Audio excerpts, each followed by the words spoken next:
Good afternoon from sacred space at Titania's realm. The time is 2:34 p.m. on the 4th of October 2024. We're continuing on with my journal entries. This completes the 12-month cycle. There's a few videos that are missing because historical YouTube censorship, which I may, consider making those videos again without the offending articles. You know what, you know where, you know how, and literally. But I may not bother. Enough already. We've spoken about this enough. For the whole 11 to 15 dimensions across time and space and all inhabitants on planet Earth to know my opinion on that subject. So I don't know if we need to hash over old ground anymore. Every now and then I flare up about it depending on how traumatised or re-triggered I feel on any given day. But today's not the day, babies.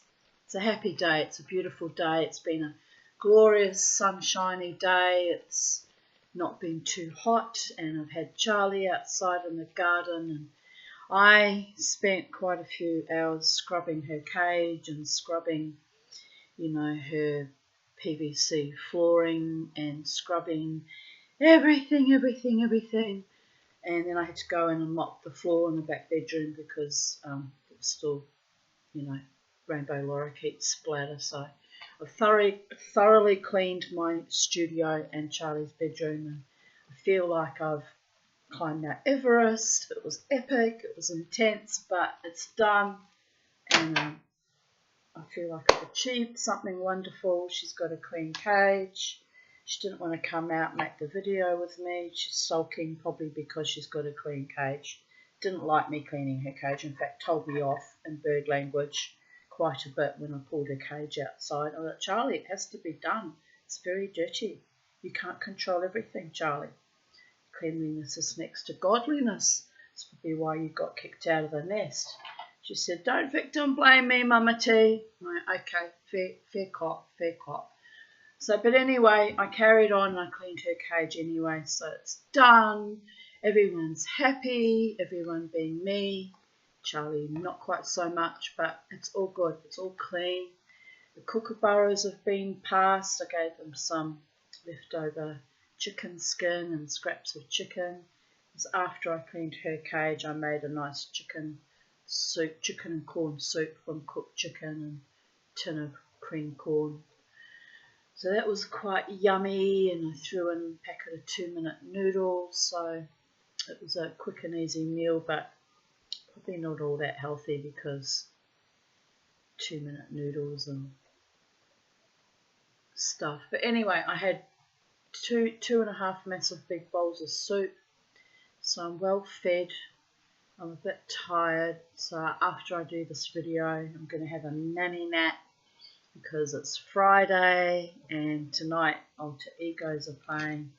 And Mama T needs to do the mosh. I hope they play some good moshing songs tonight, and so Mama T can get into her full shamaniac, vital, moshing, berserker mode, and just let it all hang out, baby. It's not everything, just, the energy meridians. You understand. Anyway, I'm looking forward to tonight. I'm going to take the bus in, I think, because it's 50 cents each way on the bus or $11 paying for the car park building, and I have to walk the same distance if I take the bus or park the car in the car park because the bus goes in underneath the car park building, or close to it. So it's the same walk regardless of whether I have my own vehicle or the bus. I figure, why am I spending money, wasting money on expensive car park buildings when I've got to do the walk anyway? Am I right? It's arduous. It's more arduous at the end of the night when I'm tired from moshing and have to do the long stomp home, often worry about being followed by psychos outside the club or along the streets of Brisbane. But anyway, I guess I've been doing this, dancing regimen for 14 years, so I'll just keep going, babies, intrepidly and fearlessly, and keep holding my own as I've always done. So yes, it'll be the bus leaves to go home at 2:24 a.m. If I miss that, there's another one at 3:24 a.m, which will be okay because I'll just talk to the homeless people outside George Street. Hopefully they're still around like they used to be in the old days. And or find someone to talk to if I have to wait for the bus. It's not the end of the world. I do prefer to have my own car from the point of view of if I want to leave urgently or earlier. I've got my car, so I'm processing. But no, it won't hurt to take the bus. It's a lovely warm day and it'll be a warm evening, and it won't be so bad not having the car.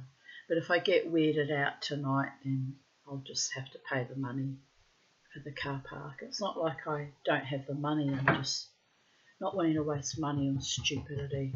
That $11 is, can go to other things. Anywho, what else can I tell you? Yeah, that's about it. I'm very happy with my garden at the moment. Everything's looking lovely. So anyway, we'll carry on with today's readings, the last of a 12-month cycle. Oh, where did that year go? Whirling, dervishing through the space-time continuum as it does.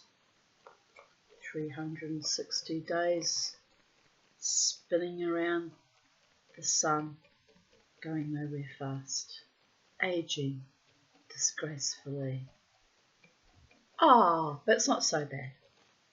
The alternative is worse, isn't it? Must remember, yin and yang, babies. Enjoy every day. Every day is a blessing. So today's memories are titled Time, Healing or Wounds, like a cacophonous accordion scale, but loving my thriving in spite of it all. Sometimes just to spite it all. Some of my enemies are very pissed off that I continuously thrive. Smallest violin for them. Ready? Delete, delete, delete, delete, delete, delete, delete, delete, delete, delete, delete, delete, delete, delete. Suckers. Well, I've outlived most of them, which is also astonishing. So there is that. Most of them are from my own family of origin. So there is that. I went to see The Joker yesterday, Folie à Deux. It was wonderful. Absolutely loved it.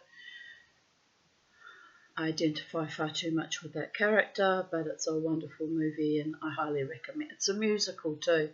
Lady Gaga sings and Joaquin Phoenix sings, and some of my favourite love songs get sung. I might even buy the soundtrack.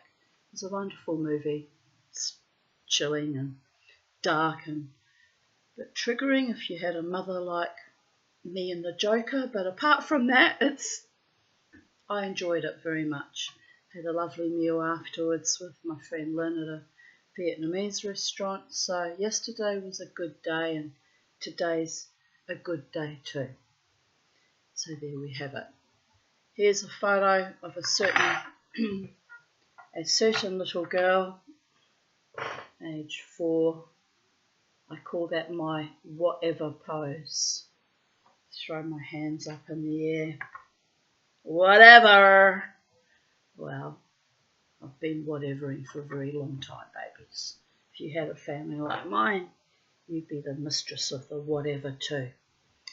Anyway, 4th of October 2023. It's very hot in here. Maybe I should put on the aircon.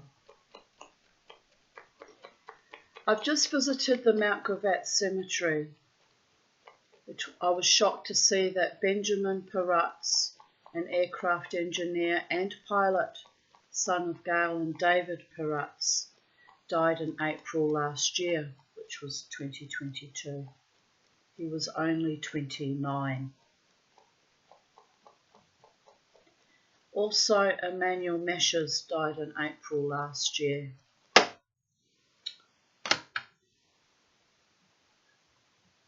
I had my debrief with my psychiatrist.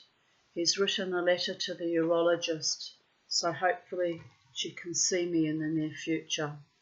She just got back from a holiday, so it will take a few days and weeks before she can book me in, I suppose. I also discovered at that time when I was visiting the cemetery that a former friend, Michael Mythel, had also passed away. So it was a bit astonishing seeing all these former, well, I didn't know young Benjamin Paratz, but the other two gentlemen were former acquaintances of mine. Anyway, there's some rings I've made. Must get back into that actually. Need to sit at my bench and create. Practice, practice, practice, am I right? I bought the most beautiful, I'm paying it off actually. Bought it on Pay in Full on PayPal. I've got little ways around things so I can wax on, wax off with my money, am I right? But anyway, I bought some lovely 2 pieces of Persian turquoise, which is very, very bright blue, cerulean blue, and one's, I bought a little square piece. I don't think it's very large, about that big, not sure. But anyway, and a little oval piece, and I've also got a piece of turquoise I bought from the same woman, about 12 months ago, sitting there. So I'll have 3 pieces of turquoise that I can turn into a nice pendant or a nice ring. I just need to buy some 1mm thick silver plate for backing, and maybe some more bezel wire, depends on the height of the stones.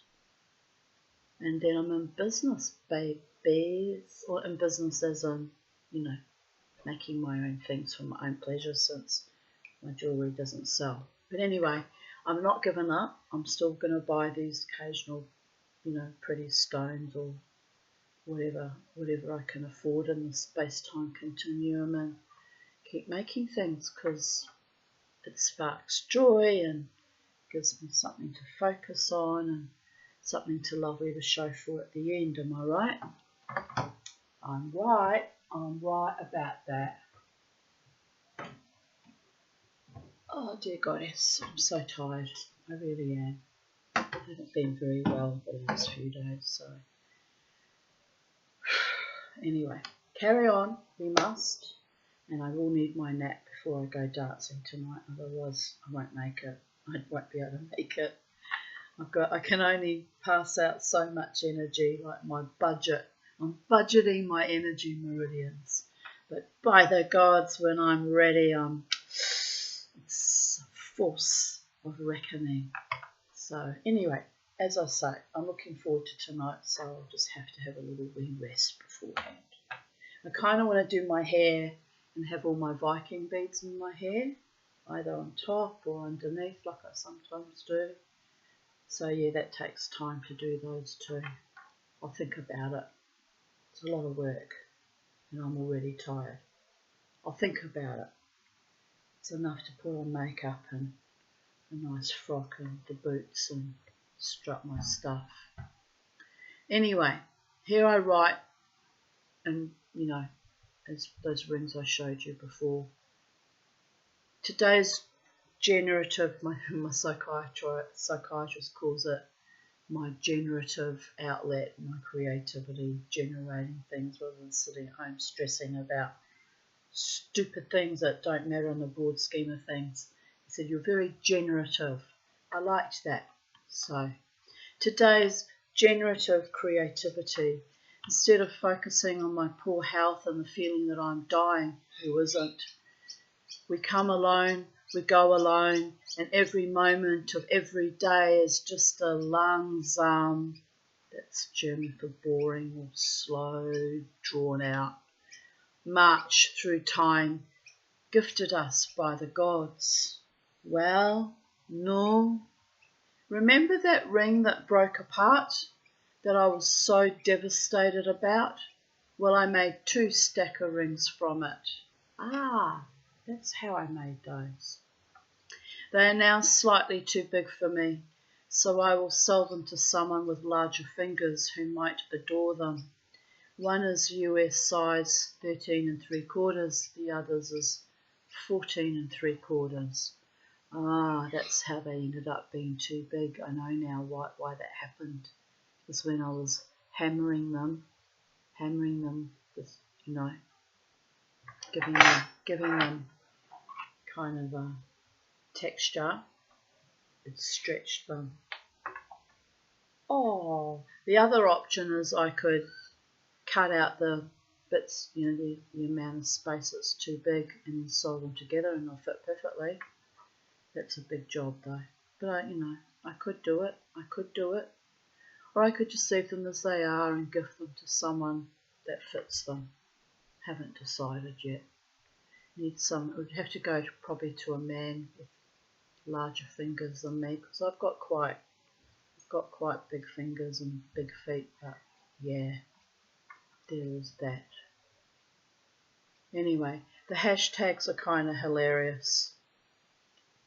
Sterling silver stacking rings, textured, handmade, love is the law, creativity, bliss, mindfulness, live your best life no matter what, and harm ye none, do what thou willest. It's feeling a bit witchy that day. You can tell when Mama T's feeling witchy.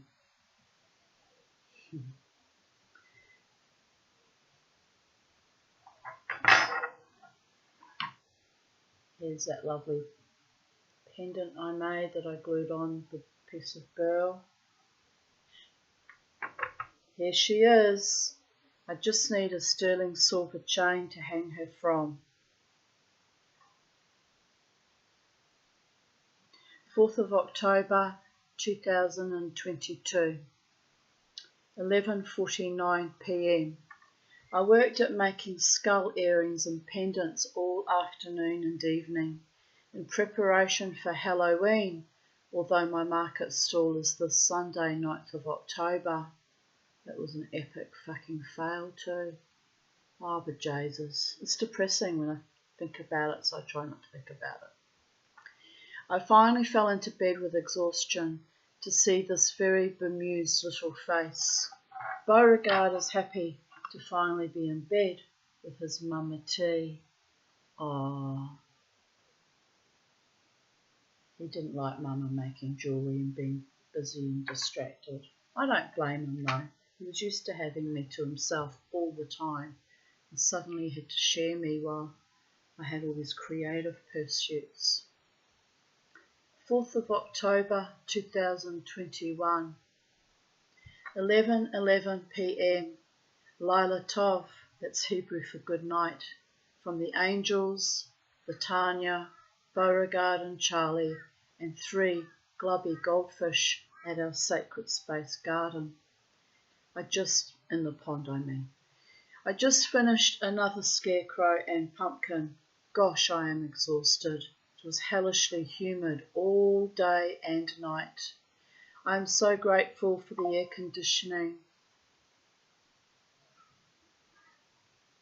which I had to turn on and off as I was hot 1 minute, then chilled the next. It's going to be uncomfortable in my hot bedroom tonight. If I can't sleep, I'll rest on the couch with the aircon. How delightful that I have this immense luxury thanks to a certain earth angel. Yes, indeed, I am very blessed. Here's the photo of the little scarecrow that I made to give to one of the children at Halloween. I think I gave that to little Lachlan actually. He was such a sweetie. He was only 4 and he was such a little darling. He said, I like scarecrows, so I made him one. I've been listening to music while making muesli and occasionally dancing with Charlie. Bobo thinks I've gone insane. Perhaps I have. Now we're lying in the hammock, but it's rather hot out here, so I might have to go back inside. I need to clean the fish pond filter, but that can happen later. 10:07 a.m. Lying in bed with pain under my right rib cage that I get every morning. It's a beautiful morning, golden light streaming through the garden. I have this image of a big metal colander, my etheric body leaking energy through the many holes. But that's how the light gets in. I just superimposed that idea with a rigid, solid steel bowl, smooth and shiny to shore up the leakage. But I don't like me that way. I am used to being a vessel of light that sprays my energy interdimensionally like fractalized art, like water pushing its way through a showerhead or a glistening waterfall. But this leakage is like a dam has broken in the city of the damned.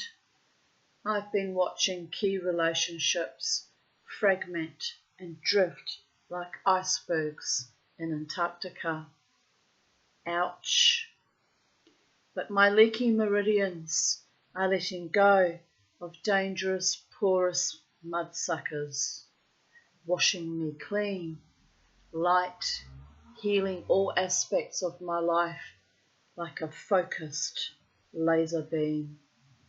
I'm going to have to close that curtain. It's hurting my eyes. That's better, a little bit better. Whew. Balancing out the decay, exposing new growth potential. Pardon me. Parts of me blooming where before there was only stasis and death-like repose. Like a florid mushroom pushing out of the dross. Eat me? Laughing my ass off. They came, they saw, they stalked, they harassed, then they blew themselves up on my puffball magic. But I am not dwelling in their shade or taking their pharmaceutical poisons or eating their dirt anymore. Life always finds a way. 4th of October 2020. I had a nice afternoon at West End drumming, but Mr. Beauregard was such an asshole. He barked at every dog he saw, except the nice Greek ladies' dogs who look like his own breed. Some nice-looking man was checking us out while we were drumming, but he had a pretty collie dog. Bobo the dog clown almost broke my foot as I had his leash wrapped around it so I could contain him somewhat and drum. Oh dear. I might have to leave Bo at home in the future. 4th of October 2019.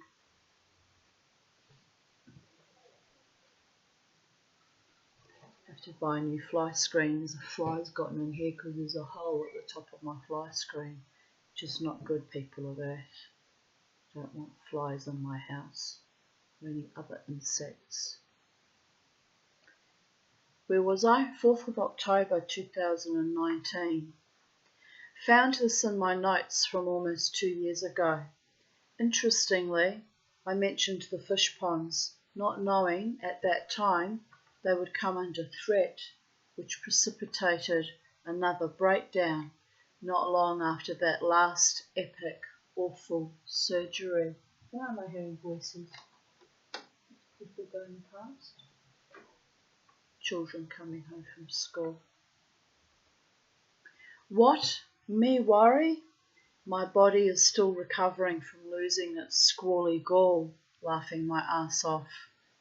Then the culling of 2 of my fish due to their tumours, and fear that no one would buy them if I was forced to sell off my fish, and so far no further contact from housing about that, but I have a letter from my psych asking that I be allowed to keep my 2 remaining ponds.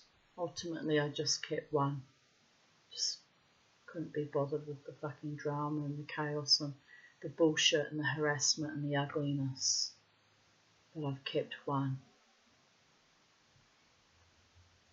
So I'm keeping the remaining fish in a stubborn rebellion, as they deserve to live and flourish, and so the fuck do I.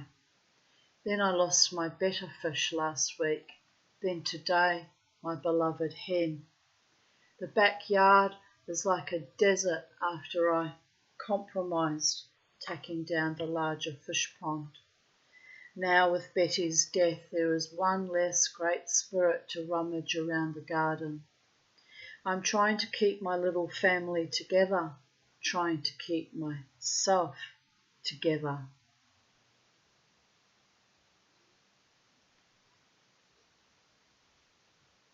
And I wrote this update on the 3rd of December 2017, which is kind of weird that I added that in there. Anyway, I have loved all my breakdowns. There have been many. Some were cataclysmically terrifying. The life experience where I had to decide to continue to live in order to raise my 2 daughters amidst so much horror, slander, abuse and violations. Others were a gently rumbling undercurrent, like my current one, that has persisted for several months, triggered by jaw pain, triggered by stalking, and so on, blah, blah, blah.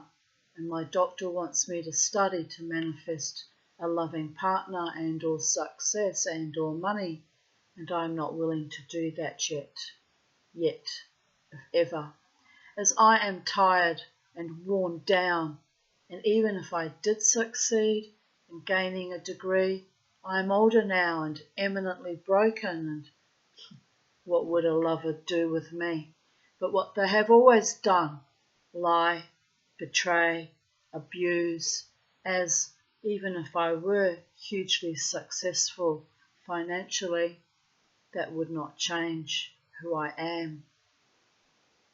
It would bring me comfort and financial freedom, but that gloriously broken, miraculous, reclaimed woman, the Tanya, who has gone through so many reconstructions of her own psyche and even body, is content with what life brings her.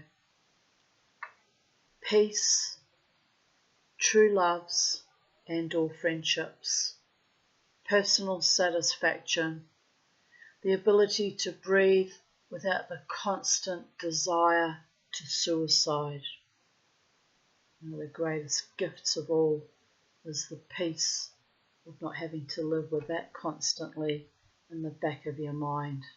It was very hard to fight off at times. Gifts that I claim with open heart and open hands. Money comes to me from benevolent sources in a rich vein of blessing, yes it does. Be'ezrat Hashem, by the will of God, God in all manifestations. Money always comes to me, maybe not much, maybe never quite enough, but there's always some kind of flow, or you might get stuck in a very tight jam every now and then it flows out again. Of that I have witnessed many times in my life, so of that I have perfect faith. But love and life are a constant but beautiful struggle. Like anything worth having and or being and or knowing, it is ephemeral and quickly dissolved in the summer rain or wintry pain. I can't keep what does not come to me freely with open hearts and open minds. He comes to kiss my face with a forked tongue and, laughing out loud, bent cock, but is not ever mine, that daemon of deception called love. Mind you, this was written back in 2017, which was the year I started recalibrating from the awfulness of the last lover. I have people around me who lie to me, as I discovered last night. People who love me. People who cannot meet me where I am. People who left me long ago, but cleave to the idea of me. I've got a craving for a chocolate thick shake from McDonald's. It's a weird fucking craving to have in the middle of my reading, isn't it? Well, I guess I can get one on the way to the Brooklyn Standard on my jaunt from the bus this evening, babies. Yes, I could do that. Probably won't, but I could if I wanted to. I'll think about it. But I stand in my own light and smile and nod, as we are all mere travellers in this time and place, and nurturers of our own sacred space, and I don't belong to anyone, and I like it like that. Breakdowns are beautiful, yes they are, unless they lead me to suicidal ideation, then they're not so beautiful. But by and large, I kind of enjoy them. They're kind of like I can't explain it, like a centrifugal force kind of slough off all this old emotional crap, and you just kind of kick-started to begin again. Am I right? Usually. The last one was a little bit scary. I actually had to ring my psychiatrist and say, I'm having a massive fucking breakdown, Brian. Take a Valium, Tanya. So I did. And believe it or not, it did settle me. But whoa, that was kind of, had been building for some time, but when it hit, it was like a fucking firestorm went off in my brain. It was a bit astonishing, actually. But here I write, breakdowns are beautiful. Honour them, gifts of your inner sacred space and mind. Then get on with the living you have yet to be surprised by, as life is a constant spiral. Ups and downs and hurdy-gurdy rides. Right now I am being centrifuged up and out of this existence. And I'm okay with that. Perhaps the universe is conspiring to fulfill my dreams and or goals and or manifestations, pardon me, to live in harmonic bliss in my Zen zone of Byron Bay, if that is for my highest good. And if not, I am happy and satisfied that I live to this age and stage of my life, and I have everything I ever wanted and needed, just not in the forms I planned for. I have a dog that is a better soulmate and or partner than any human lover, loyal and or faithful, etc. I've lived without sex for so long that I don't miss it. I have a garden and fish ponds and quiet repose. In a blink of an eye, it can all be taken away, but so can life. So What me worry? Rejoice, enjoy, release, and be grateful for whom I am becoming, for my once beautiful, distorted, fractured life that is now a perfect reflection of everything I ever dreamed of. It is coming. 7 years ago I wrote that. 7 years ago.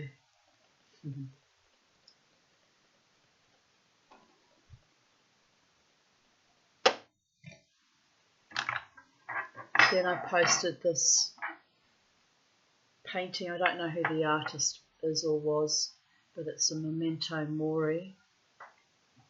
Colours aren't quite showing up. It's bright orange nasturtiums in his eyes. I think they're nasturtiums. No, they're butterflies. Oh, well, there you go. But anyway, I love that. I love that so much. I really do. It's one of my favourite pictures, actually. It's been shared a few times on my vocal media. I love it that much. Here I write, Lady Death, my beloved one, can you show mercy on this household? I fended you off with a twirling, whirling dervish, but now you are back, taking my beautiful Betty hen. The gods deny me happiness, a true, authentic love partnership, money, but they regularly bless me with death, chaos, and betrayal. Fuck you! Just when I decide to woman up and write my book, you gift me more grief and horror. Well, thanks for the epic curses. One by one, you take my beautiful pets until I will have no love left. But I will continue to enjoy and love and be ennobled by the remaining animals who love me more than any human. I will keep fighting for a life that is loving, carefree, noble, and blessed. 7 years later, still fighting for that, babies. It's a long, hard fight. We lost Beauregard last year on the 1st of August. That was a dreadful fight too. Just Charlie and I. I've got 4 goldfish in the pond now. I bought 3 little ones because we lost one of the last of the 2 remaining big ones a few weeks back. So there is that.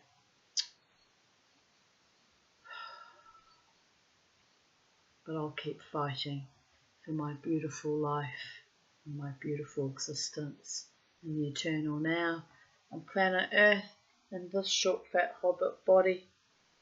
Why not? Why not? It's a hobby.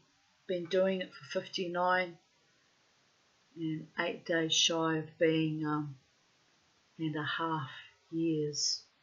It's astonishing, people of Earth. Don't ask me how I did it, but it happened one breath at a time.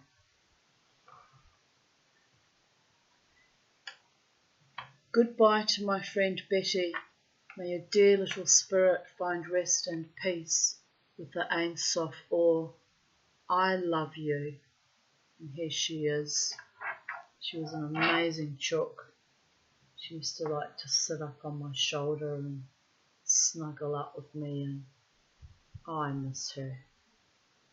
She was a lovely, lovely bird.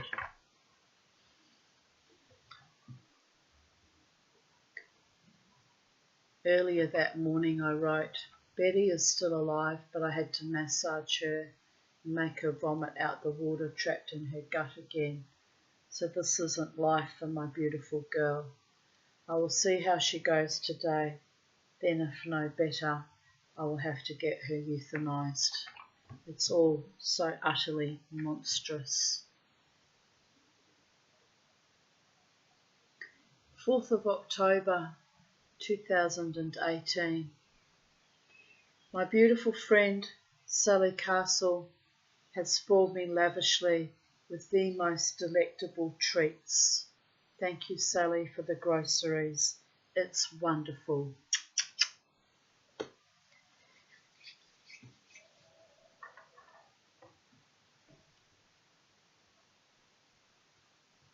Sally sent me 3 packages of bagels and cream cheese. Thanks, Sally. Synchronistically, we now have an emoji coming in the next Apple update, but the Jews are complaining it's not a very good looking bagel. Oi. Kind of have to laugh about that.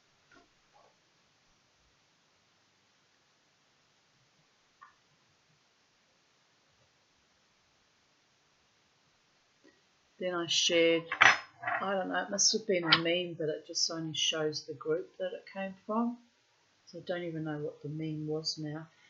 But anyway, my comment was, thank Odin. I was never given a double-handed axe in my childhood, although Mrs. Robertson taught me about Thor and Odin and Freya, as she was of Norwegian ancestry and recognised a fellow Viking when she saw one. 4th of October 2017.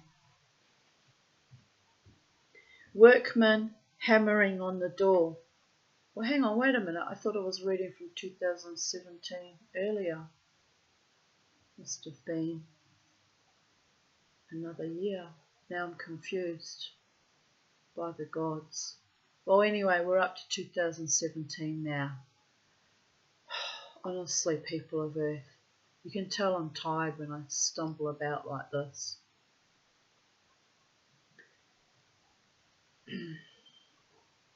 Workmen hammering on the door.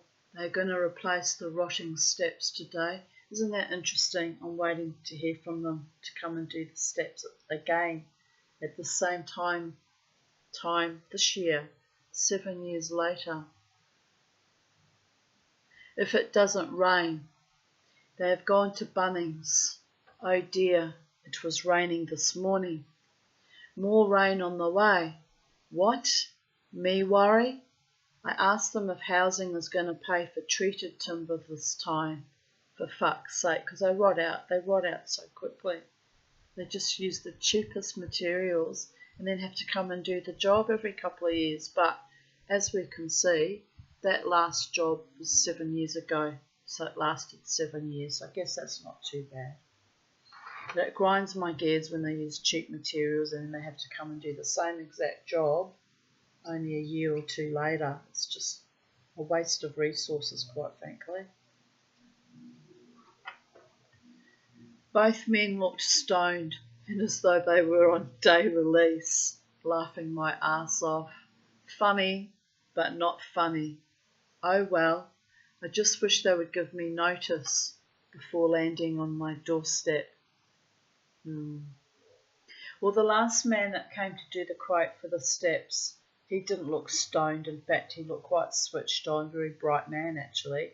He had a South African accent. I think he said he was from Maintain Australia or something. He's down on surfers. So I don't know what's happening, if he got the contract, if he's coming back to do the job, or if they'll send some other schmucks that are likely stoned and on day release to the Tanya, because I want the South African man because he looked bright and, happening and synapsing and on the program. So I don't have any control of who they pay to do the job. If they skinflint as they tend to do, they'll send any old yokel, am I right? And since I don't own this house, I just have to what? Me worry? The art of giving out zero fucks, darling. It's quite an art form. Years of grinding poverty will build you that way, I'm afraid. Anyway, you kind of have to laugh. It's sad in a way, but it's true. 4th of October 2016. Beauregard is almost 1 year old on the 20th of October. I've got this burning itching on my arm again, I don't know why. Feels like thousands of little pins are stabbing me in my arm. I usually get that on my right arm. It's unusual that it's on my left. There's a slight rash there too. I must have brushed against something, but I don't know what or when. Such a sensitive little, fragile little flower. It drives me mental. Where was I? I've noticed in the past week that he is really loving me these days. He just climbed up on the couch and nuzzled me. Beauregard kisses are great, but a tad smothering. I am, however, really happy that he has fallen in love with me. Oh, he was only 1 year old. It took him that long to fall in love with me. Oh, poor Mama T. But he made up for it. He was a wonderful dog. We had a hard start to life. When he first came to live with me, he was only 6 weeks old, and I was grieving terribly for the other puppy that was effectively robbed from me by that lying, salacious breeder. It took me 3 months to get over the trauma. Then it was another 3 months of Bobo being a very unsettled, biting little beast. He still refuses to let me cut his nails, but here we are at last. My dog has matured enough to realise I am his family. He gets along well with most of the cats, especially Penny, who now accepts his place on the bed beside me. I still can't leave him unattended with the hens, however, still a bit of a serial chicken killer. Today we went for a walk in the forest. He enjoyed it. It seemed a bit more sedate today. We were both tired by the time we got home. Then I lay out in the hammock with a glass of wine and a book and a block of chocolate, thanks to Sally. But he hounded me for the chocolate and kept leaping up on top of me. I had to hide the chocolate.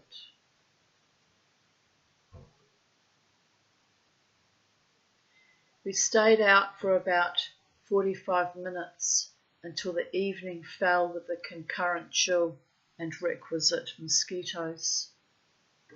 Then we came inside and lay on the couch, watching Breaking Bad, Season 5, almost finished, Facebooking, snuggling.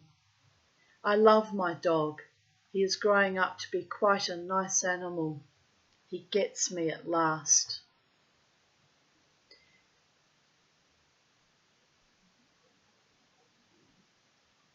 Here I wrote, yup, but new dreams keep exploding.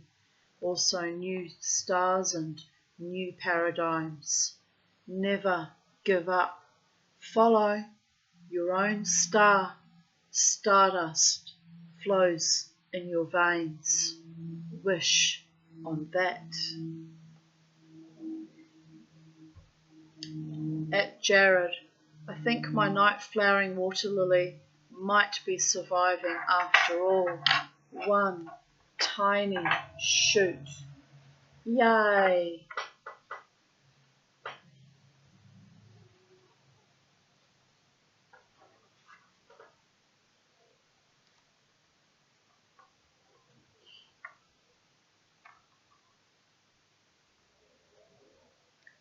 Jared wrote back, woot, and I replied, I also cut the dead wood off my dying weeping rose so it can put energy into regrowing healthy wood. Fingers crossed on that one. Isn't it interesting? It finally died last year. So what year was that? 2016. Took 8 years to finally give up the ghost. Oh. Anyway, no, 7 years. This year it would have been 8 years. Oh well. I'm still processing the complete misogyny of the security staff at the Treasury Casino. The same staff member who formerly worked at Irish Murphy's, who, when I demanded protection on the dance floor after my former attackers were stalking me, instead told me I was a crazy white cunt and had me banned from that vile pub. So here it goes. I went dancing on Sunday night, a very spiritual night, as it was Rosh Hashanah, but I had been invited by friends to join them at the casino as it was a long weekend and a band was playing. I had not gone out on Friday or Saturday night as I was tired of the awful music that the Treasury has been playing between the band sets and tired in general, so took a break. But I decided to join them on Sunday night, which is highly unusual for me to be out on a Sunday night, but I must have decided my friends wanted me there that I'd go along. We had a great time for most of the night until the early hours of the morning between 1 to 3 a.m. A very drunk Irishman kept harassing me. I told him to go away numerous times, to the point I felt I was going to lose my cool and hit him. No security on the floor, highly unusual. Eventually the drunk goon wandered off, but I observed him hounding various other women. He was not asked to leave like they did my woman friend a few weeks back for doing no wrong but being drunk, but they readily allowed drunk, menacing, sexual predators to remain on the dance floor. Bastards. I did not report him. I rarely ever get backed up, instead demonised or banned for fighting off abusers. So invariably, I strut my own stuff and don't give much attention to the crazy bullshit thrown my way. After all, I'm not there to be fucked or fucked over. I'm there to enjoy music and dancing and a few friends. The rest is bullshit. However, about an hour later, I was merrily dancing with a short African guy, a regular, someone I had not actively engaged with, i.e. danced with before, as I have major trust issues with many of the regulars that come there, and I usually don't like to encourage them. He and I were having a lovely time, just being happy, dancing, nothing flirtatious or even sexualized, as I sometimes ham things up with my few male friends who have demonstrated they can be trusted and know when I'm being playful, silly and or dramatic. Suddenly, a giant of a Pacific Islander man approached us and menacingly threatened the small African guy. He pushed him with his enormous stomach and raised his fist. I reacted immediately by pushing between them both and stretching my arm across the African guy's chest and stating bluntly, "Leave him alone, he hasn't done anything wrong." I looked directly into the face of the Islander giant. Black eyes swirling in a haze of alcoholic blackout.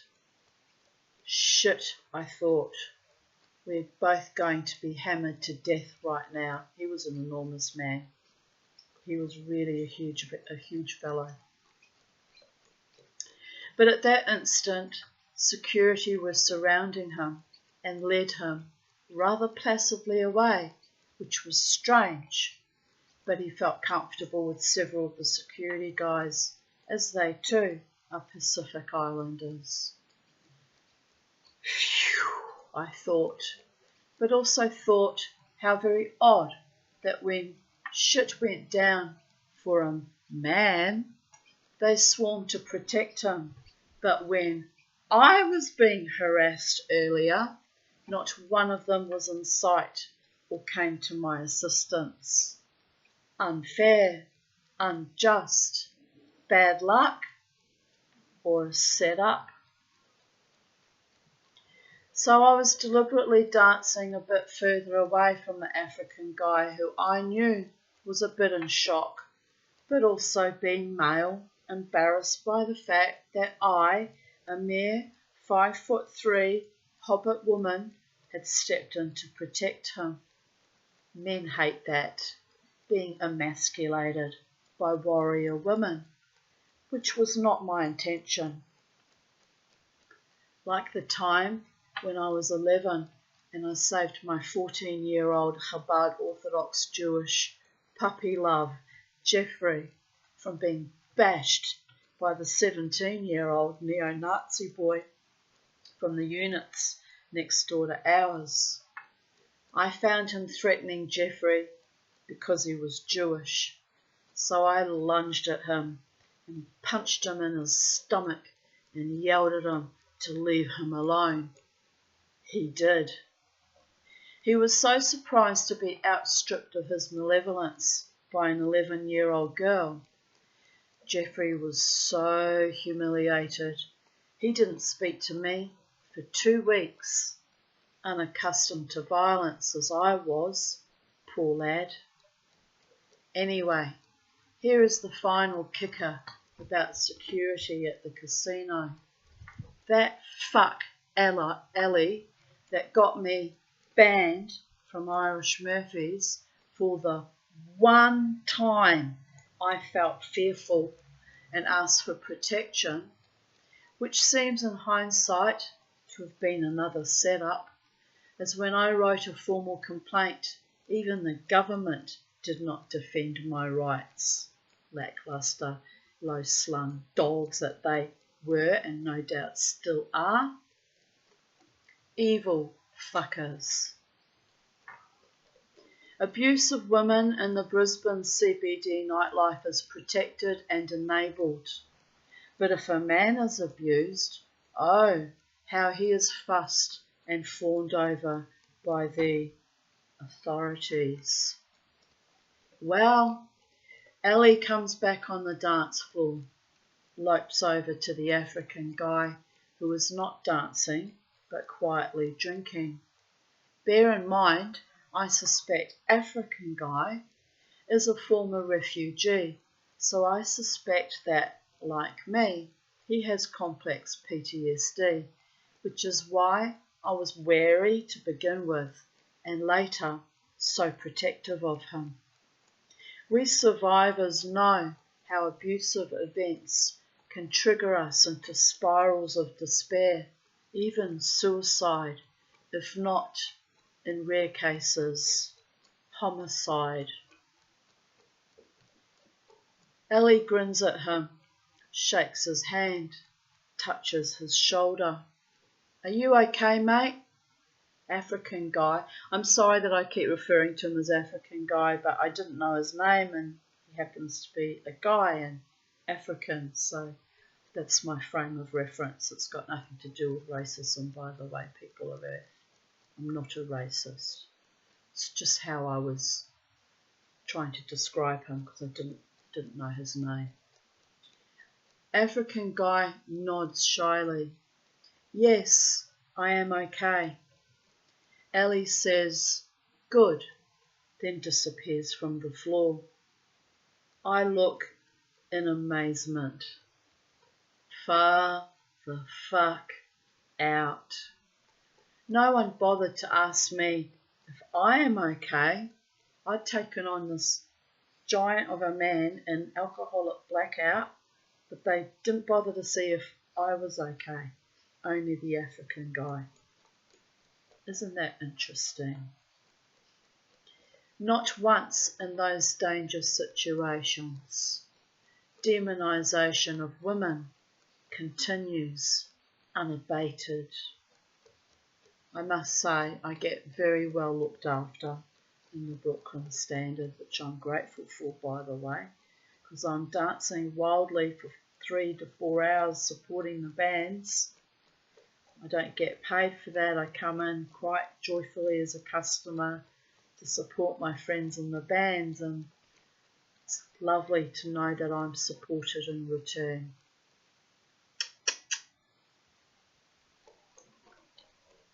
I can see that Alley Creep has had some extra training to even check on African Guy.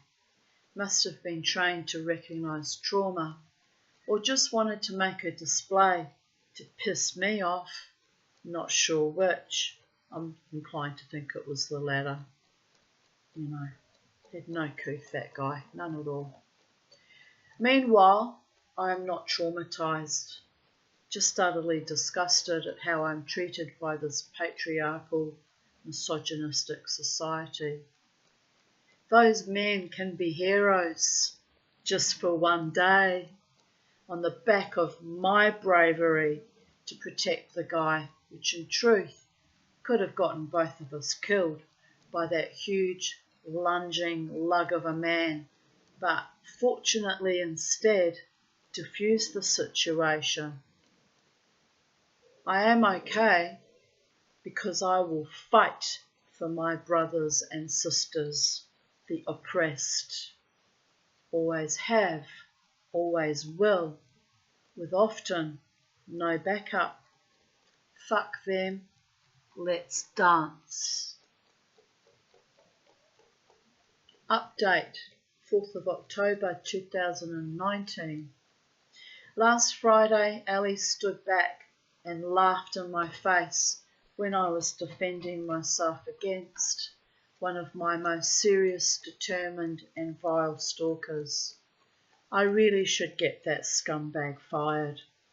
I really should have. I really should have.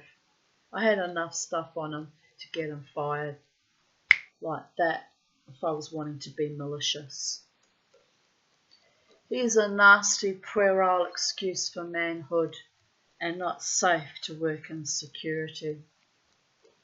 But I reported to another security guard and I observed them carefully monitoring my stalker after that. It was nice to see some level of protection at last.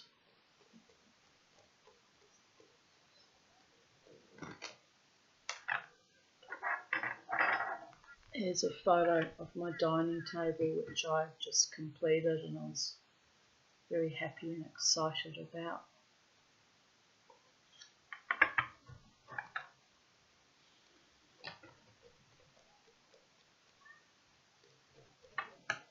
I think I shared that yesterday too, but oh well, here we are again. Mama and Beauregard having smooches. A smooch with the pooch.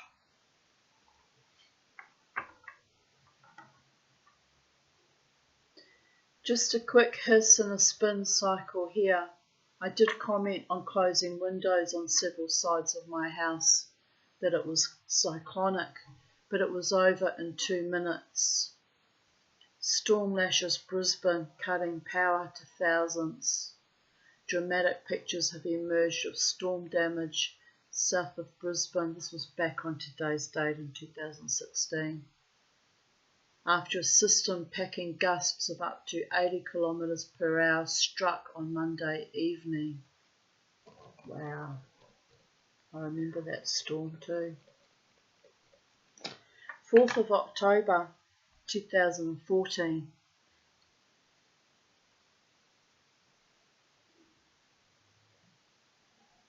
Another random thought. Last week I lost my former wedding ring, which I had made into a toe ring. What else can you do with a wedding ring that's gone sour? Am I right? Fuck it. Waste not, want not. I have been divorced for almost 20 years. And yes, that's right. Next year on the 2nd of January will be 30 years. The wedding ring sat or separated 30 years, divorced 29 years, but you get my vibe. The wedding ring sat in a drawer for 16 years. Then I gave up, not one to waste gold, and had it made into a toe ring. Ha! Symbolically, that shackle is off my feet, so I can dance, as if that ever stopped me. 'Twas a nice ring, though. I might buy myself another one. New energy, no connections to the past, but I liked having that toey ring.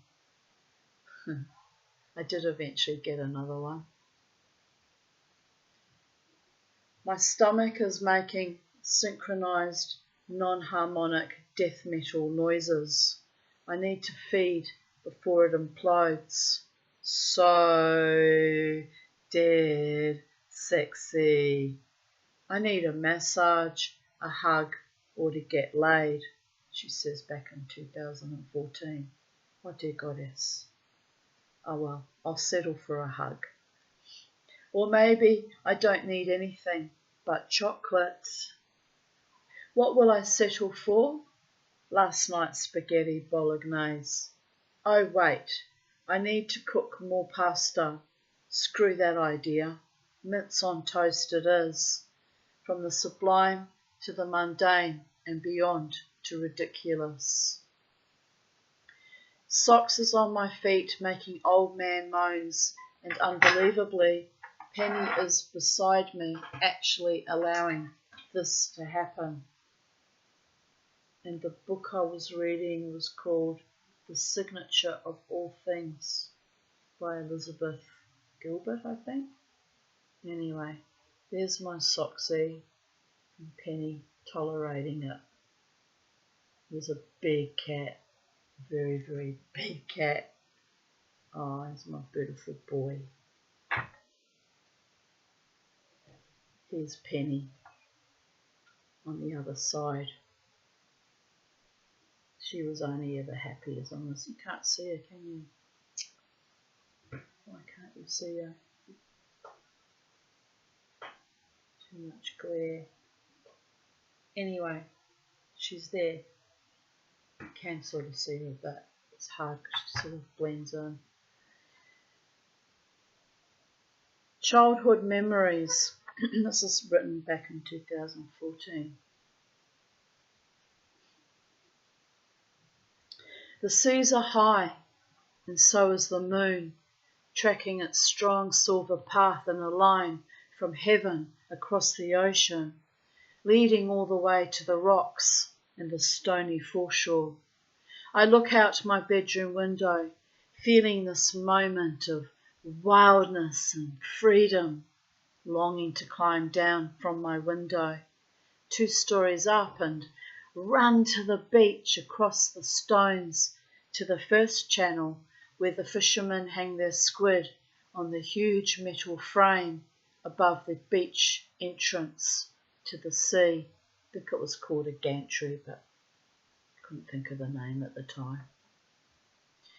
Then I fantasize about running along the silvery moonlit path, magically leading to the moon and being floated from sea to sky in the silvery light and taken to a place of safety, love, and peace.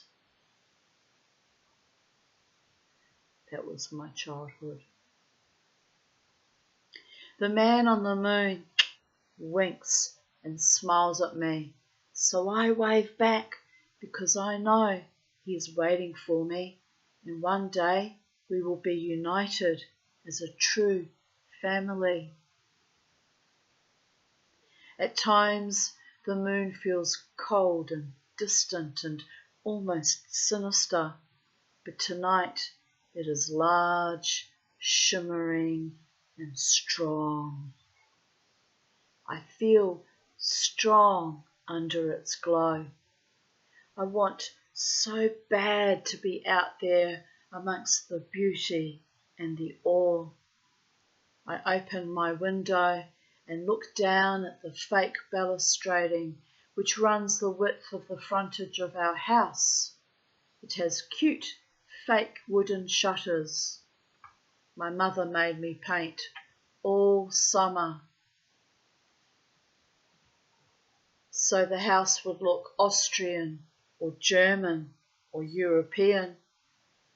It doesn't translate so well in the wild, tempestuous beachfront of Island Bay in Wellington, New Zealand. It's pretty but kitsch, and my mother made me paint every goddamn plank, every shutter, for I must earn my keep. I must work hard for her, or else I am a liability. It's actually how she used to speak to me. Those were her actual words. Babies. Yeah. I'm 14 years old, and I know well that I'm actually an asset, for she has a free painter, decorator, and I often help with or do most of the housework. The only thing I don't do is cooking, as Uncle Case does all that. His cooking is terrible. Boiled endives, boiled to the point of anonymity. A sodden clump of leached out green goop. No taste, just dead weeds. He insists on cooking us Deb potatoes. Dehydrated potatoes that he adds water to and sloshes on our plate, also wet and slushy beyond recognition. The worst, however, is the steak. Always steak or chops or mince, always cooked in such a way that the blood congeals on the meat in the pan. I want to vomit at every meal. I hate blood on my meat. So I beg him to cook mine well done, but it just tastes metallic and bloody.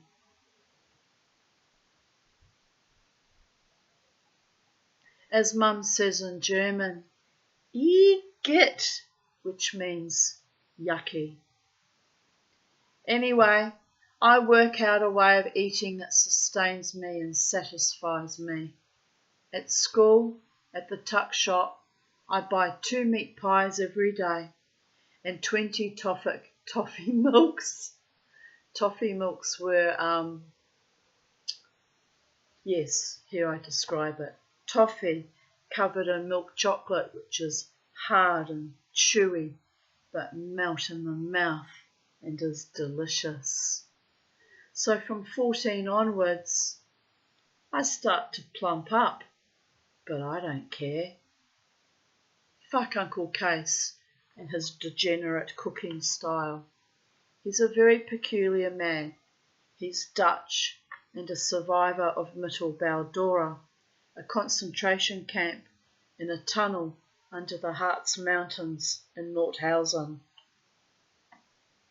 There he was kept as slave labour, building the V1 and V2 rockets for Commandant von Braun, Werner von Braun, and the Nazi Party. The rockets that Hitler used to blitz London with. And just in case you don't believe me, not that I should need to verify myself by now, but for those of you who don't know me and don't know my history,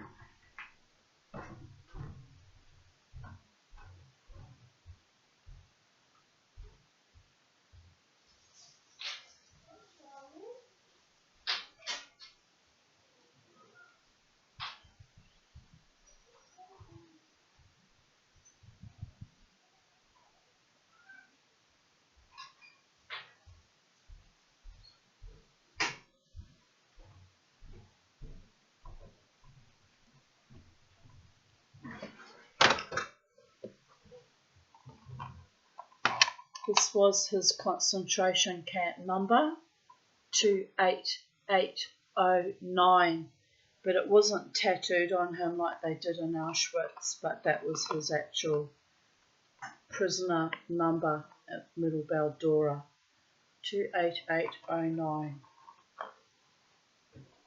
In memoriam, 11th of April 1945 to 1995, he went back for the 50th anniversary, isn't it? Yes. Wow. It's come off its little plinth. I need to glue it back on. I was going to donate it to the Holocaust Museum, but I was treated with such kind of othering again that I don't want to deal with that shit. Evil is what it is, how I've been treated in my own city by my own people. Anyway, here we go. Must let go of the grief and the anger and the horror, because it's a seeping wound without end and there's no cure for it but to let go, let God. But here it is, the little rock that Case and all the other inmates used to pick up this rock each day from the time they were taken to the camp. There were no sealed roads, it was just all mud and slush. And if they stumbled and fell in the mud, the Nazi guards would shoot them for being deemed to be weak or sick or falling. So they got the idea, the prisoners, of on their walk into the tunnel and on their walk out in the evening, they would pick up one of these rocks and throw it down. And that way, each day, each prisoner contributed to building a path that they could walk on, so less of them got shot to death. Sad and horrific, but true. So,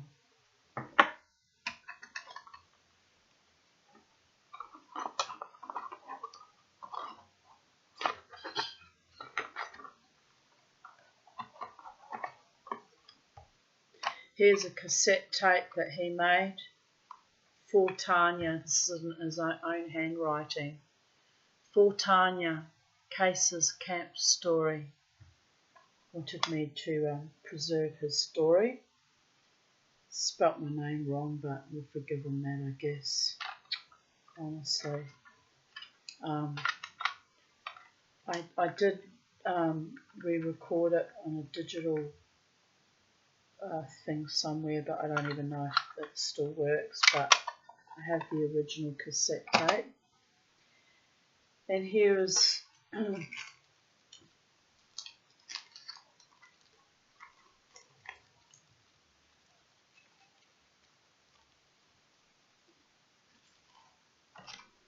here's a photo of Case Cornelis van der Graft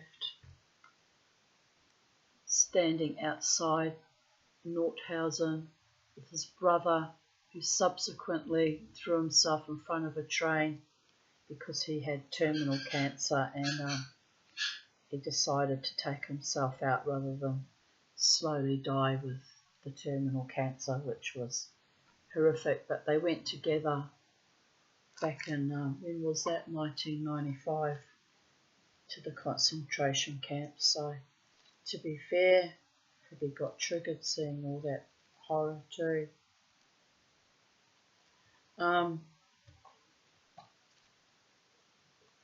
There's another photo. These are all just sort of family photos. I don't know any of these people, and they're not my family. Case was my de facto stepfather, who's not biologically related to me, but he was determined that I keep,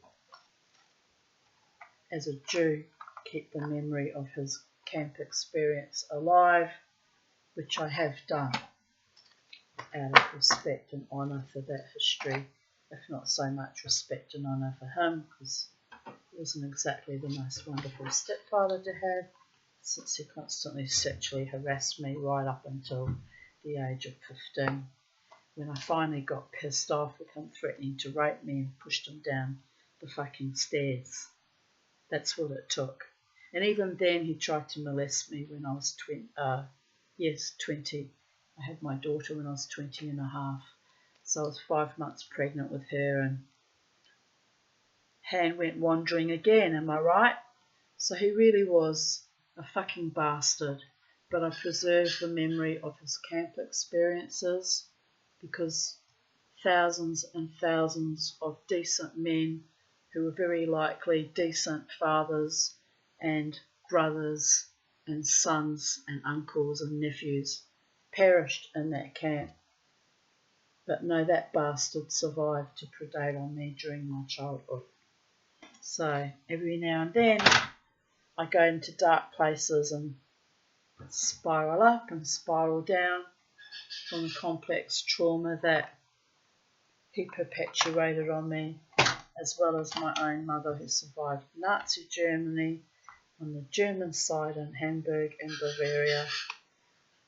So it's a very complicated childhood I had, very complex and complicated and hard to unpack, which is why people often try to call me a liar or deny my reality. You know, bearing in mind that my mother gave birth to me when she was 38 years old, so a lot of people didn't even believe me when I said my mother lived through World War II, because most people my age, born in 1965, have much younger mothers.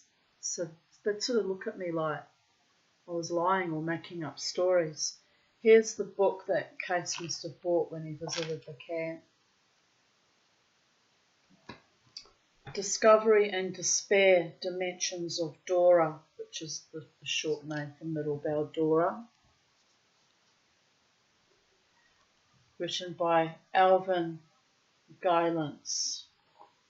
That's the tunnel they worked in building the V1 and V2 rockets at Blitz, London, with those bombed, those rockets. In Case's handwriting, I'll give the prick this much. He had beautiful handwriting, very lovely. He wrote, "This book belongs to Cornelis van der Graeft, received on the 3rd of July 1995 by his visit to Camp Dora, number 28809. Still records there, because you probably had to yell it out to the Nazi guards, your number is your identifier. So it's kind of embedded in the psyche. Still recording his slave labour number.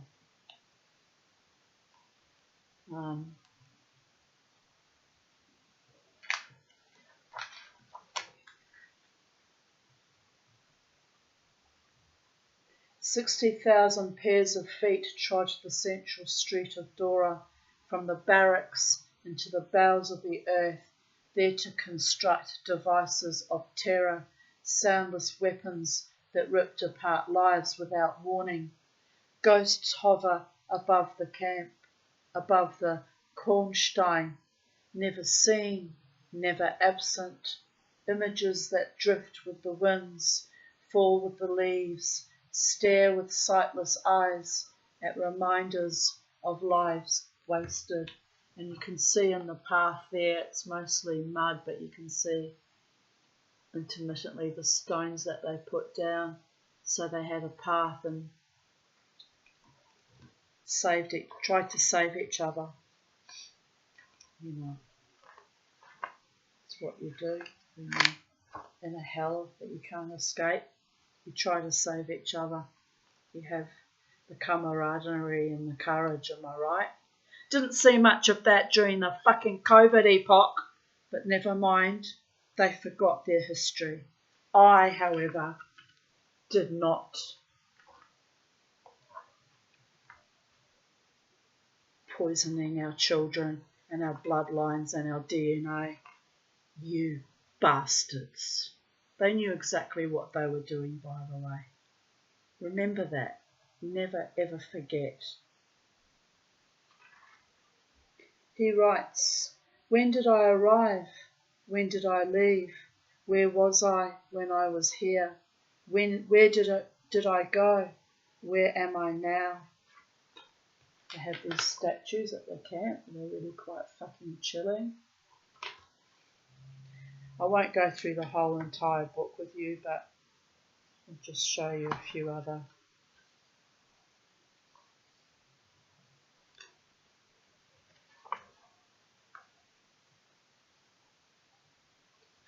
This is inside the tunnel as it looks now, or looked then when the photographer took the photo.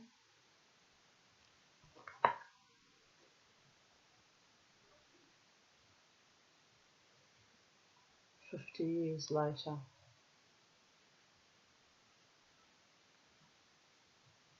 Soles, remnants of shoes, remnants of soles gone to other places, leaving behind traces of existence.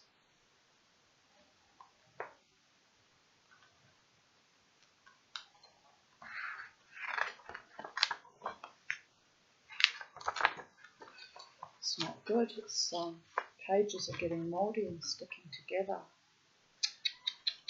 How am I going to get that apart without damaging it? Not good.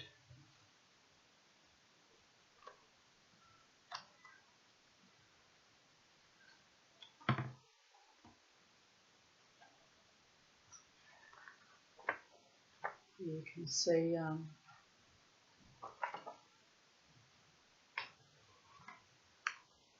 some of the assembly line all twisted and bent, probably trying to destroy it at the end of the war, am I right?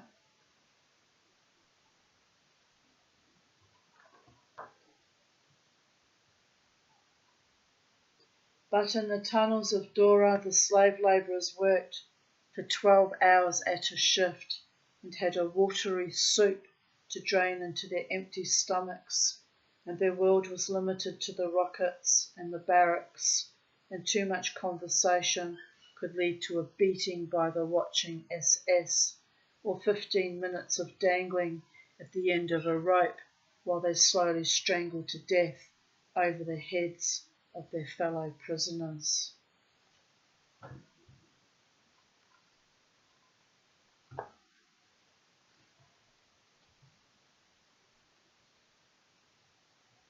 Bear in mind that Case, my predator, that I helped die with dignity, by the way, because I'm a good daughter and a decent woman, he was moaning my name with his death rattling as he was leaving this world, probably having a life review, am I right? Honestly, it was chilling. Even Jared, who was with me, we both freaked the fuck out. But anyway, my predator was in that concentration camp for 18 months from the beginning that they had to actually even build the tunnel. So it is miraculous that he survived that camp. Very miraculous. However, his compatriot came to me at his funeral. He died on 25th of November 1995, so he must have gone here earlier that year. And his name was Leo Fontaine. And he came up to me at Case's funeral, and I was already extremely triggered and distressed because I'd had a fight with my mother that morning. True to form, she picked that morning to be a vicious asshole and set me off again, caused me distress. So I didn't actually want to go to the funeral after that ugliness and tirade. So my friend Lynn Sloan and Jared Nelson walked me. It was in a Lutheran church somewhere in Cleveland. They walked me in arm in arm to support me, to take me to that funeral, because Lynn insisted. She said, "You go to that funeral. If it fucking kills you, Tanya," she said, "you need to be there." I really didn't. I should have probably just arced up and fucked off for the day somewhere else, but it was important to Lynn and Jared that I be seen to be there. And do you know what I needed to be there for? God and his mysterious ways, why I needed to be at that fucking fucked up funeral? I'll tell you why. I go to the funeral, and Leo Fontaine was a very nice looking man that my mother actually had planned on having an affair with and told me so, which was creepy as fuck, by the way. Takes me aside and says to me, I know about the fight you had with your mother this morning. I was walking in as you were walking out. I went, yeah, so? What's it got to do with you? Classic Tanya Desiree Aaron's defiance, am I right? He said, I just want you to know, I understand. I understand why you might have been upset. I said, oh, do you? I said, you have no idea why I'm upset. You have no idea of my family history at all. I said, but thank you for your sweetness and your concern. It's very kind of you. He just kind of looked at me because people expect me to be a pushover, am I right? They have no idea what I've fought against since early childhood. So anyway, he looks at me with very kind of compassionate, patient, almost fatherly eyes. And he says to me, and I want to cry to this day when I think about it actually, it was kind of very shitty timing on his part, given I was already severely triggered. He says to me, I want to ask you a question, Tanya.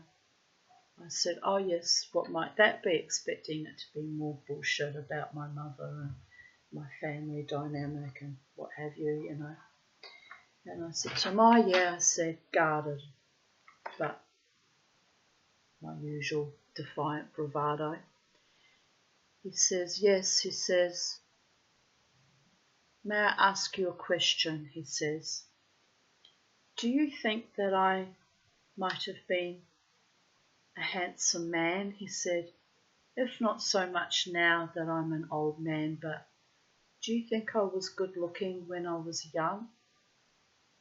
I raised my eyebrows exactly like this, and I looked at him and I could see kind of a vulnerability and a rawness in his face that I knew not to fuck with in that moment.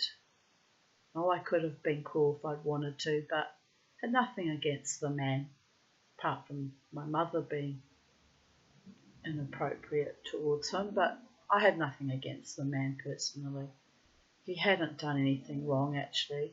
All he'd done was buy my mother a beautiful bouquet of flowers and tell her he was sorry about Case's impending death and being supportive, and she took that as a reason to throw all morals and ethics out the window and made a goddamn fool of herself, actually. Bearing in mind, though, that she probably had the beginnings of Alzheimer's then, but none of us had realised it yet. So anyway, Leo Fontaine, I don't know if he's still living, he's probably dead by now. Leo Fontaine looks at me and says, do you think I was good looking as a young man, or am I good looking now? Well, Mama T, the Tanya, is always authentic and honest. So I looked at him and I said, you are indeed a good-looking man, even now as an elderly gentleman. I said, I can see that you're a nice-looking man. Oh, thank you, he says. Do you think I was handsome as a young man? Can you imagine what I would have looked like when I was young? With this look of raw anticipation and almost agony in case I said, no, you're fucking ugly, or decide to be cruel, right? It was a very strange conversation to be having in a Lutheran church at Case's funeral, and me as a Jew already not feeling comfortable being in that space, by the way. It's all very weird. So I look at him again and I said, I can imagine that as a young man you would have been extremely handsome, Leo. Why do you ask? I said, because I'm losing patience doing this dance, am I right? So he smiles and he nods over to George Stein, who was a compatriot, a Jewish compatriot of theirs, had been in the tunnel too with them, slave labouring. in Middle Baldora. He says, and Mr. Stein, motions over to him, do you think that he too might have been good looking or handsome when he was a boy? I start to get what he's putting down. So I smiled and I said, yes, Mr. Stein, even now, as an elderly man, is indeed a good-looking man. And Case, he said, what do you think of Case? I said, Case was also a very handsome man.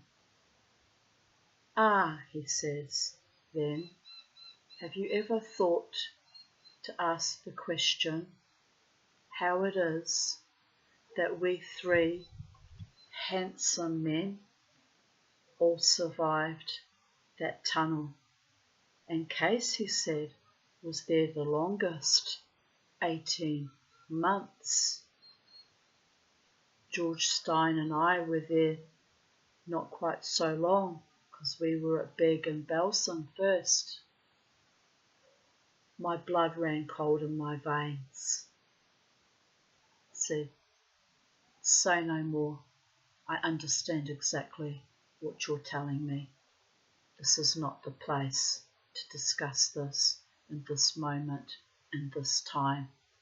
But I'm getting your message, what you're putting down to me. Say no more. And he just nodded. We shook hands and he walked away. And it was one of the most chilling, surreal, perhaps evil conversations I've ever had in my fucking life, because he was telling me that they were kept alive, those men, because they were pretty. Read between the lines. Case had always said to me the reason he had survived, never once mentioning that history, but he had always said the reason he survived was because he broke his collarbone and was in the camp clinic for a few weeks, and because of that he was given slightly better rations and therefore had a bit of time off the production line and made the difference between life and death. That too might be partially true, was his reality. But meanwhile, all that other stuff was going on.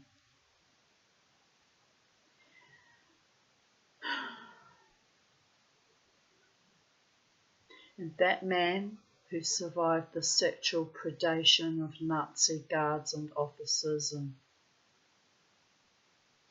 his Obermeisters or whoever the fuck was in charge of him at any given time, went on to predate little me growing up and as his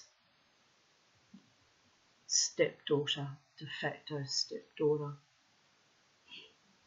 once referred to me as the bonus.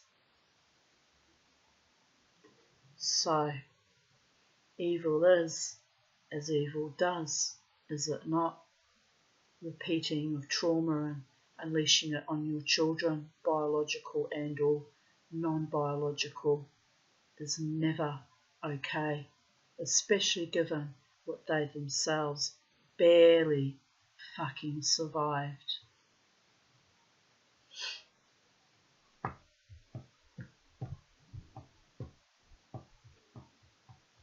And had I known that earlier, would I still have supported him in his dying with dignity? Maybe. What difference does it make?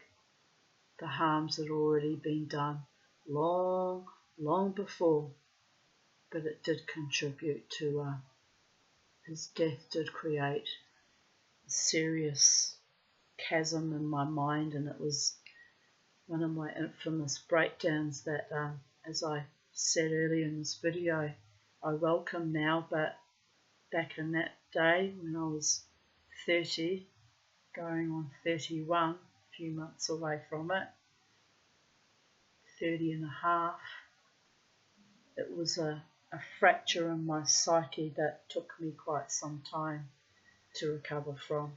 Quite some years, in fact. A long time. Add into that the strangulations and the sexual harassments and the abuses that went on with then lovers, Israeli Jewish men, by the way.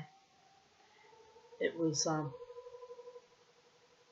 profoundly evil, of the most enormous consequences to my life, which has meant at almost 60 years old, I am still fucking struggling financially on a disability pension and housing commission. Can't even trust and love ever, really, even though every now and then I kind of throw my heart out and see who it catches and carefully reel it back in, just for the sake of heaven and out of sheer curiosity and probably loneliness as well. But every now and then I give it a bit of a whirl, but I know better. I know better than to trust even in that nonsense. You know, there's a reason why I tend to fall in love with unavailable men, because my psyche is protecting me from any further damage or harm that might occur if I take in a partner that's rapey or murderous ever again. There's a reason for it. It's quite clever, actually, how my neshama knows how to protect this body, mind and spirit. So I'm smiling, but it's not a smile of happiness. It's a smile of self-determination, of triumph over oppression, and of survival. A bittersweet smile still comes with a lot of damage and brokenness and pain. Like when you come out from the dentist, but you've still got pain for 3 concurrent years because the bastards didn't bother to fix a cavity properly, am I right? Well, my pain went on way longer than that. Way longer. But I've come out the other side and I'm getting better, and there will come a time, maybe, if the gods allow it, when I can love again safely a man who loves me so profoundly and so deeply and so honouringly that I need never fear any abuse dynamics ever again. And it will be such happiness and such success and such joy that even the angels will throw a party for me. Or so I pray. But anyway, let us continue. I didn't mean to go into such a long segue on that, but you can see I still have the reminders, and I have preserved them even after all these years. I burnt a lot of the photos. There's no point in keeping them. They were strangers, people I don't even have any connection to or know. But for some reason I've still got these ones, and you know, they must have missed the last culling I had, the last big burning.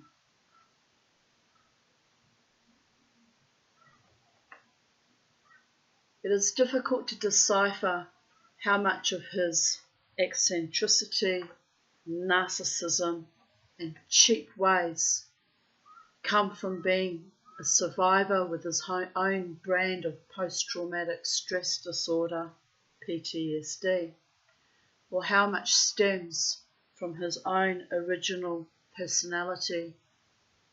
He wears cravats and dresses like a fop, and you can't let him out the front door for 5 minutes, or he's charming some giggling, red-faced, silly woman, regardless of age or looks.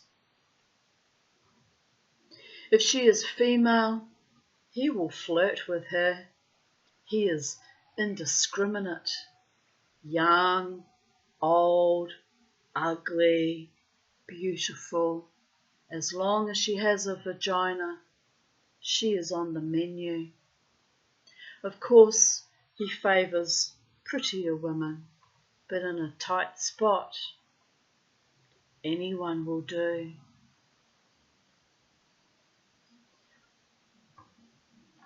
He has sexually harassed me since my mother hooked up with him on the ship's voyage return to New Zealand in 1973 on the Alanis. Chandra's lines, if I remember correctly. So I know these things. I was 8 when she met him, and he was quite a nuisance. Absolutely followed me all over the fucking ship when my mother got put into the ship's brig because she had a severe asthma attack and nearly died. He followed me everywhere. How's your mother? How are you coping? You just look at him. I'm fine. I'm managing. Leave me alone. He was a bloody pest. And I knew something about predators even then by the age of 8, by the way. I really did. Had his number. But my mother had to have him. She loved predator men. She was a sadist. She knew what she was inflicting on myself and before me, my half-sister Angela. She was a monster. Absolutely. That's my childhood. That was her childhood too.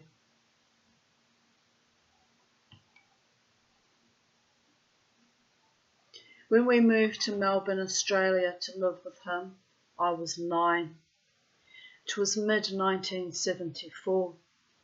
I was distressed as my parents had separated, although my father migrated to Melbourne with us, thus affording access visits, and I had lost my precious homeland, New Zealand, and my friend Lynn and her mother June, who were the only true family I had ever had, because I was safe in their household. Their home, I write, their home was my only true safe haven. I was loved unconditionally by June, tolerated by Ewan, and accepted by Lynn. In their home, I could do no wrong. I never did anything wrong. I would have June in fits of giggles with my own childish laughter, ringing out clear and strong. Ewan, from his lounge chair in front of the telly, would yell out drunkenly, "Shut up, kid!" He would have a growly voice, but with a twinkle in his eye, so I would respect him and quiet down. But I knew in his gruff manner that he loved me too, and he was the one of the rare adult men in my neighbourhood and in my family of origin that wasn't a sexual predator. Was actually, although a very bad alcoholic, was actually decent to me as a child. High praise indeed coming from little Tanya to this day. If he was in a particularly savage mood, Lynn and I would spend time in her room and keep out of his way, and June would sit quietly watching TV and knitting, always knitting to keep her hands busy, or she cooked lovely meals and puddings and baked. After dinner, she would always keep a pot of scrapings from our plates, and she would walk across the road to the beach and feed the seagulls. It was a tradition each evening, just before dusk. I loved to look from my bedroom window and see her surrounded by the raucous screaming gulls hovering above her head and scrabbling at her feet and fighting amongst themselves as they try to dominate each other in competition for the best of the scrapings. Offerings to the gods from a beautiful earth mother goddess of compassion and love, my true mother, the mother of my heart.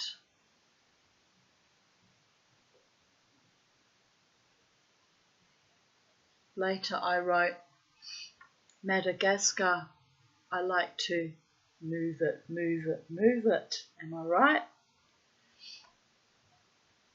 Later again I wrote, just for tonight, I choose love, not fear. Fearless usually, but one who loves too much, which is also a reaction to fear of rejection or abandonment. A loving heart is a full, creative, joyful one. Better to have loved than to dry up and float away like a fucking tumbleweed. So I wrote a message to an old pal and one to a new pal, living in interesting times, watching TV and resting from my wild, carefree weekend of bliss.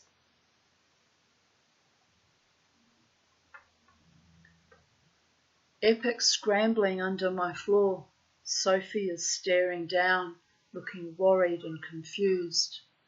Possum must have slept under the eaves and is going about her business. So funny, but the noises are eerie. Last night was another fantastic night. There must have been a movement in the force with the impending lunar eclipse and or blood moon due on 8th of October. Or I looked sexy, lol. I was doing my thing, dancing maniacally, and next thing I know, I was surrounded by 5 men, all faces I know from the pub. We had a ball, just dancing, being in the moment and loving wildness and life. I was so surprised. It was awesome. For once, they hadn't needed to dive in to protect my wild ass, so it was just being amazingly cool and fun. I danced with the girls just as much. It was great to see Kirsten and hang out with her a bit. I haven't seen her in a while. At Kirsten, you are a lovely, genuine girl. You are such beautiful souls. Oh, sorry, skipped a bit. God bless your heart and soul. I love all my women friends there. You are such beautiful souls. You all make me feel special and appreciated. In that moment anyway. Let's be real here. It all turned rather toxic at the end, but it is what it is. Human nature being human nature, am I right? Never mind. Life goes on, babies. Thanks to Karen for schlepping across Brisbane to my house and coming out with me. Shauna for her sweetness and generosity. She used to buy me Patron shots, so I remember Shauna, the good as well as the bad baby girl. And for rocking out with me till I almost drop with exhaustion. I love you all so much. Thanks to Burst and Jabba for encouraging me in my mad boltering with fantastic music every weekend. You are such lovely men, and I am proud to know you. Thanks to the staff at Irish Murphy's who work so hard but are such great people too. Life is just so wonderful and such a huge delight. I'm a lucky woman to have finally come to this point in my life. Blessed be. 5:05 a.m, home alone and safe, knackered. I had a great time dancing with Burst and my favourite women friends. I now can't feel my feet, so I'm having a hot bath to relax my muscles. My neck hurts. Moshing is not for sissies. I'm sure my spine is slightly out of alignment. Whoops, you get that. I enjoyed the company of all the regulars at the pub. Carl said, I had him at hello. I said, that was like 2 years ago. He's a funny guy, not like him to indulge in actual flirting, but I know a wind-up when I see it. All good fun. Shauna spoilt me with a Patron and a Jack Daniels. Thanks, sweetie. I popped into the casino briefly, but the music was average, so I spent till 4:30 a.m. outside with George and his other muso mates. Awesome fun. George was the busker at the Elizabeth Street exit. Wonder what he's doing now that they've shut down the Treasury Casino building. He's probably still busking outside the new casino, probably. Oh, or is he? Did he retire? Who knows? I'm not going there, so I'm not likely to find out. But yeah, just curiosity. I love my life. It is very different to how I expected to be spending my 49th year. But I'm so glad to have these amazing experiences. I will be staying home Saturday night. Blew my budget. But all good. I've had a fantastic time and will need to recover from my wild dancing. My friend Regina Burton, who happens to be Jewish and I knew from, we were members of the same congregation, wrote, wow, that's one way to spend Yom Kippur, lol. And Regina's family came from, they were Jews, but they came from Argentina. So her name is Regina Rosa. Me, yeah, different. I have so many spiritual epiphanies while I am out mingling with all sorts of unusual people that for me it is more meaningful than shul. Sad but true. George used to be an Orthodox Jew in England. His father was a shochet. A shochet is a ritual butcher. It's equivalent status actually to being a rabbi. So it's very weird, but I always joke with him about our Jewishness. I wished him Shana Tova and Gemar Chatima Tova well over the fast. He said, no worries, I had bacon and pork for breakfast. I said, Gewalt, that is even more heathen than me. He laughed. I was dancing in the pub with a stunningly beautiful blonde young woman. George popped in, which he has never done before. I went up and kissed him both cheeks, and he pointed out the blonde girl. She is his daughter. I was really amazed. Really beautiful girl she was.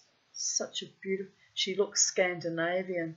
Would not have picked her for the granddaughter of a shochet. I know that's racial profiling. Look at like my face and the shit that got put on me for being German and Polish looking and blonde, bleach blonde. But honestly, this girl, she looked Viking.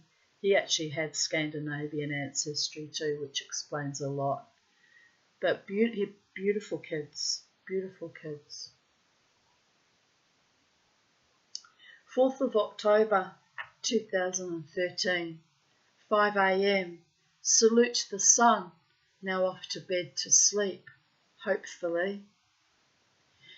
4th of October 2011.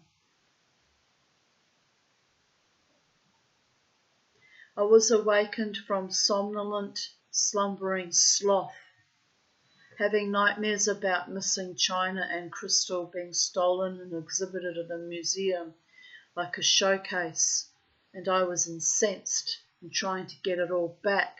It's one of my post-traumatic trauma dreams, still from acquiring all my mother's chattels and all the evil that went on with that. So anyway, I was woken by a phone call from Gail, who was parked in my driveway and trying to figure out if I was sleeping, dead, or out. So she took me to Aldi to buy food, which means I'm able to eat for 2 weeks, or sort of. I bought way too many lollies and am officially stony broke after paying $400 on bills at 2 a.m. Now I think I might have another breakdown, or a quiet one, laughing out loud. Update, 4th of October 2021. Jesus. She used to smash under my bedroom floor, under the house, with a broom handle, as she thought I was dead. Newsflash, dead people can't hear their floors being bashed on from under the house. The woman had a master's degree in mental health nursing, but no common sense. Who hammers under someone's bedroom floor with a broom handle in the event that I might be dead? As I say, dead people don't answer to not knocking on their bedroom floors. Oh, you have to laugh. The same woman, a registered nurse, who took off her mask when she was very sick with swine flu and breathed and talked right into my face when I was doing her a favour, driving her home from the hospital, telling me she wanted us to die together like Thelma and Louise. Fucking psychotic. But I was betrayed by her when I finally mentally snapped after decades of trauma and abuse. C'est la vie, bitches. Detox toxic friends so you can live again. Glad she's not in my life for this current COVID epoch. 4th of October 2010. Well, I showed it to you before, but here it is again. Little Tanya, the Tanya, whatevering, am I right? He's actually trying to catch a red ball, but it's the same gesture.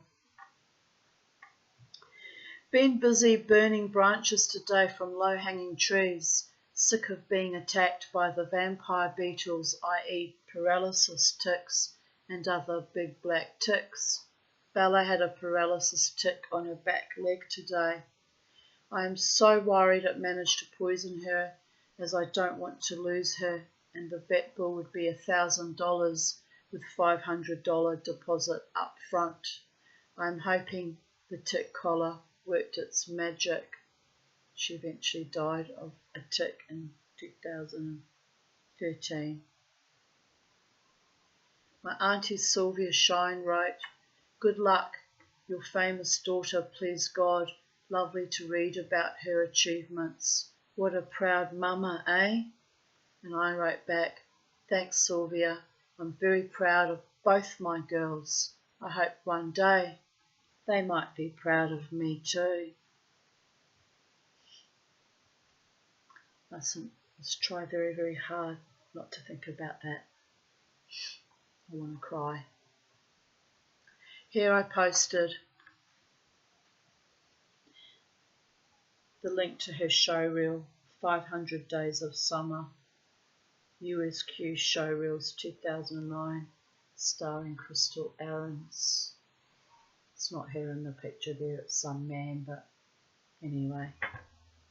I've seen his face. I think he's an actor now, performing actor, like in the business is what I'm saying. Sylvia Shine. She looks gorgeous and so natural. Congratulations. The only thing, my sound is not working. but her expression was wonderful. I think, please God, her big break will come. Fingers crossed. You must be very proud, love, and every wish comes soon. 10 kisses. Nanny Dubs, who's actually my friend Tanya, and we both delivered our firstborns together on the very close. We were both in the maternity ward together. Your daughter has both your features as well as her dad's. She has your laugh. It was pretty dramatic. Well done, Crystal. Tans, she is a natural. Good old Kiwi acting at its best. I didn't hear the Aussie twang. What does USQ stand for? And I replied, USQ stands for the University of Southern Queensland, based in a country town called Toowoomba. Northwest? 2 hours drive from Brisbane. Crystal attained her bachelor's degree in theatre acting there. It's actually not, it wouldn't be northwest, it would be southwest. It's over that way. But anyway, never mind. 2 hours drive from Brisbane. Crystal attained her bachelor's degree in theatre acting there this April. She had to live up there for 3 years while she was studying for her degree. This was a showreel organised by the university to showcase their graduating students' work to prospective industry professionals and agents. It's like a small taste of what she can do. To be honest, I've seen other roles which were really mind-blowing, like her lead role as Polly Peachum in the Threepenny Opera by Bertolt Brecht, Dreifennig au pair. This showreel was just to exhibit what she looks, sounds and acts like on film. She also directs, playwrights and prefers to act in theatre roles. She's currently been accepted in those 3 categories for the Short and Sweet Play Festival, which showcases 10-minute plays. She was really excited when they also chose a play she had written and submitted to the festival. There were 30,000 plays submitted for the entry, and to have her play chosen was a great honour. She will also direct someone else's play and has been chosen to act in a one-woman show for another writer, so I am extremely thrilled for her. 4th of October 2008. The Tanya is relieved that her car is working again, $335 later. Phew. Copyright Tanya Desiree Aarons, and thus concludes not just today's readings of even date, but a almost complete cycle of 365 days, because some videos were rather erroneously and viciously taken down by censorship on YouTube, which I do not agree with in any way, form or manner. I'm still very angry about it. Like I say, I could go in and make those missing videos again and leave out the offending bits, but nah, it is what it is, and I'm tired and I need to write new and beautiful stories to present to you, maybe even my own beautiful love stories or life stories or whatever manifests for me in the future. So, much love to you all, big agape love, big universal love, aroha nui in Māori, big love. And wherever you are in the space-time continuum, be happy, be blessed, live your very best life, with harm to none and competition from none, so it is done. And remember, as always, never ever let the bastards grind you, me, us down. Bye for now.